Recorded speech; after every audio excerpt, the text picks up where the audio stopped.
G'day, Dan McCarthy here, spokesman for the Regional Australia Party. Well, I'm sure you've all heard the shocking news that UNESCO has decided to put the Great Barrier Reef on the World Heritage Endangered list. Not only is UNESCO's opinion here inaccurate in the extreme, it seems quite obviously to amount to nothing more than blatant political propaganda. The reality is the Great Barrier Reef is absolutely spectacular.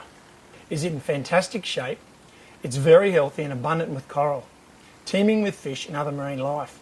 It's just incredible to see. I speak as someone who's spent over 4,000 days working out on the Great Barrier Reef over the last 35 years. I've seen lots of cycles. I've witnessed lots of die-off and regrowth, which is totally natural. Cyclones, bleaching, crown of thorn starfish are all totally normal, and it's how the reef cycles. They play an essential role in how the reef grows. Coral larvae needs a clean slate, a bare patch if you like, to land on and grow. That's how the reef has grown for thousands of years. Over the last few years we've all heard the lies that the reef is dead and the hysteria at fever pitch. We've heard the so-called expert scientists claiming the reef is 99% dead with their manipulation and flawed rhetoric. In the face of this, I've called out this complete over-exaggeration and false claims being made, and I've said that the reef will come back better and stronger than ever.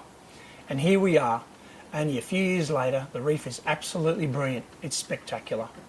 There's huge coral cover, a truly vibrant ecosystem, abundant with fish and marine life. It's just incredible. It's thriving.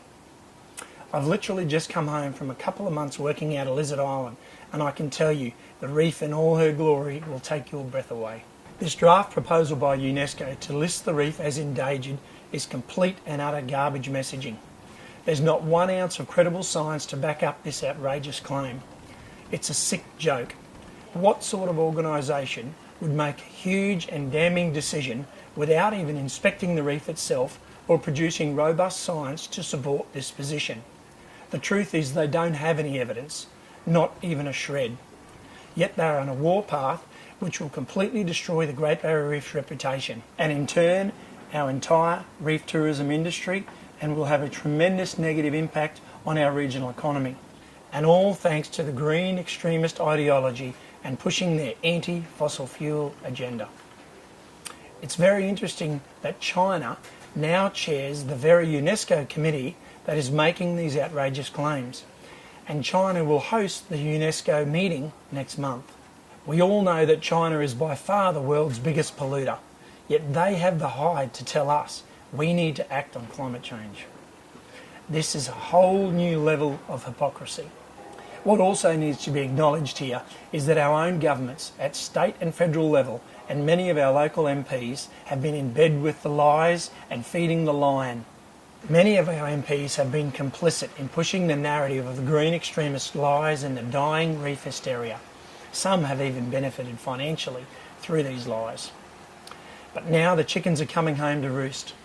The effects of this negative and very false messaging is slandering our Great Barrier Reef's reputation on the global stage, and it will destroy our reef tourism industry and our local economy. Quite frankly, UNESCO's opinion and recommendations lack any credibility and aren't worth the paper it's written on. It's time the Australian government withdrew the millions of dollars it costs each year to be involved with UNESCO, and we need to redirect those millions into countering the negative message and replace it with the truth and the positive message that our Great Barrier Reef is simply spectacular.